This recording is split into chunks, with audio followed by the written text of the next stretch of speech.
Malawi has been very successful in achieving immunization coverage of up to 80% in most districts. However, in the last few years, some districts have reported less than 80% coverage, which has resulted in partners include the Maternal Child Survival Program, providing district-level support for immunization services delivered at static and outreach sites.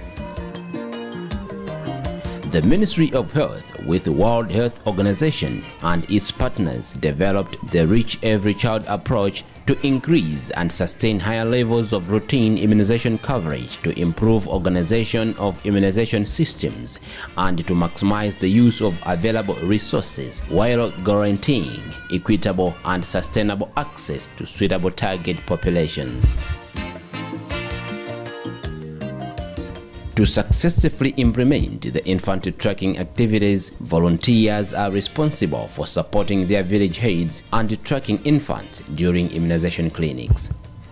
Akuluakulu oyang'anira za ntchito za umoyo ku boma amenewa anapasidwa upangiri kuti adziyang'anira ntchito yonse imene ikuyendera iyi yakalondolondo wa ana. Kuchokera pompo palinso azilangiza inu ake amene amapereka katemera kwa ana achichepere. Awawa anapasidwa upangiri kuti aziwayendera kuwayang'anira amene tikuwatchula kuti mavolontiya kapena mafumu amene anaphunzitsidwa za kalondolondo wa ana amene. Komanso amaonetsetsa kuti mavolontiya kapena mafumu amenewa akukumana nthawi zonse kukambirana amene ntchito ikuyendera. Fumu iliyonse kapena group iliyonse ithandizire kupeza ana awo amene amakhala nawo kumidzi amsinkhu woti ayenera kulandira katemera. Ndeti kawafotokozera cholinga amakhala kuti achizindikira chinthucho, ndeno amadziwa munthu mudzi mwamo mmene iwo akuona kuti ntchito iyi wakuti uja atha kukwanitsa. Namatipasa dzina mwambiri mwatipasa ndithu mavolontiya woti akutha kutithandiza kulondoloza ana amene ayenera kulandira makatemera. Villages that do not have designated volunteers will select new ones to support their activities. Village heads and volunteers are provided with specific orientation on how to perform their services. A total of 2,418 village heads and volunteers have been trained in the two districts from 2016 to 2017. Ararephunzitsa mafumu komanso mavolontiya komanso azaume wathu tidaona kuti chinthu cha mtengo parikosha, komanso tidaoneka kuti chichepetsa imfa za vana. Tidafotokozerana ndithu kuti mwana aliyense akangobadwa kuchokera pomwe wabadwa ayenera azilandira katemera motsata ndondomeko zimene katemera alili. To identify the villages, a list of all the villages in the two districts were obtained from the district assembly and were verified by the traditional authorities and area development committees.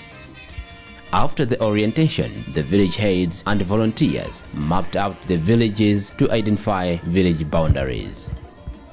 Before tracking infants, village heads and volunteers go door to door in their villages to identify households with infants and register all children ages 0 to 11 months in their respective villages' registration form. The registration form captures name of the child and the antigens received. Details of the vaccine received are recorded from the child's health passport. My Village, My Home Too is a chart used for mobilizing communities to utilize immunization services that has helped to increase the number of fully immunized children in a village. The tool is used to record the names of infants in a village and monitor their vaccination status. Every volunteer is provided with the tool to use in his or her village. Every month, the village head or volunteer visits his or her village households to remind them of upcoming immunization clinics and to record any antigens that an infant may have received in their prior month. They confirm this information by checking the child's health passport. If the child received a vaccine, the date is recorded on the My Village, My Home chart next to the child's name. If the child was due for a vaccine but did not receive it, the village head or volunteer discusses the reasons and sensitizes the guardian on the importance of receiving all the vaccines and encourages them to go to the next clinic. Tinaphunzitsidwa kuti mwana atangobadwa ofunika alimbidwe pa chichati. Cholinga chofuna kupanga kalondolondo katemera amene angathe kulandira. Chinthuchi chimalondola mwana wina aliyense amene walimbidwa pa chichatipo. Ndipo akajomba kholo lake ku sikelo. Ndimayesetsa ine ngati volunteer kuyenda khomo ndi khomo. Mwana uja kumupeza.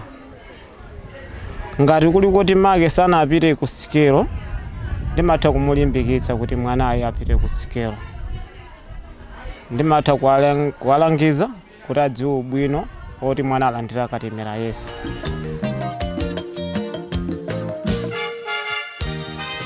Ebinara Nathan from Chibisa village in Ntchisi district shares about her family's experience with the village heads and volunteers tracking infants in her village and using the My Village, My Home too. Ndarorabwela kuno ndidapita kuti babaitsa karimi. Ndenda yamba mpaka ndamaliza. Panopa adatharimela ndiye panopa nimulani ndimanguka kwezeka tsaba. Naphunzitsa kuti kofunika mwana aya apite kuti kuchipatala. Kuti wona mwana wawo analibe kabuku komanso katemera analasanalandire wofusa mwana anabadwira kuti akuti kuchipatala koma katemera sanalandire. Kuti timayendera mwezi uliwonse kuti iwo akudi katemera yawo olondoloza ulandira. Ndeti taona kabuku kaja anayesetsa ndithu kuti katemera uja yese analandira komanso anaona ubwino wachani wakatemera uja kuti katemera amateteza ku matenda osiyana-siyana. My Village, My Home too ensures that every child is immunized, enhancing the immunity of the children in the village against vaccine-preventable diseases, thereby building a safe and conducive environment for the children in the community. Timapanga misonkhano pamudzi wonse kudzera ku group village headman kudzera pa ma village headman level komanso pali misonkhano ina yachitukuko ni zina panopa adachiona kuti chinthu chofunika kwambiri ndipo ambiri panopa amene samadziwa aja kapena amene samafuna panopa adasintha maganizo awo kuona kuti nkhani iyi yofunika kwambiri ndipo ina aliyense akuwerengera ni chidi kuti azitengera nawo kukatemera. Ndipo chimene idapanga ndondomeko yonena kuti pasonkhano liwonse umene mfumu ukuchititsa kapena bungwe liwonse ukuchititsa nkhani yakatemera isalephere tikambepo. During the documentation exercise conducted by Maternal Child Survival Program in February 2017, it was noted that over 90% of the infants were on track with their vaccines. Village heads are pleased that communities are mobilized and immunization services are improving.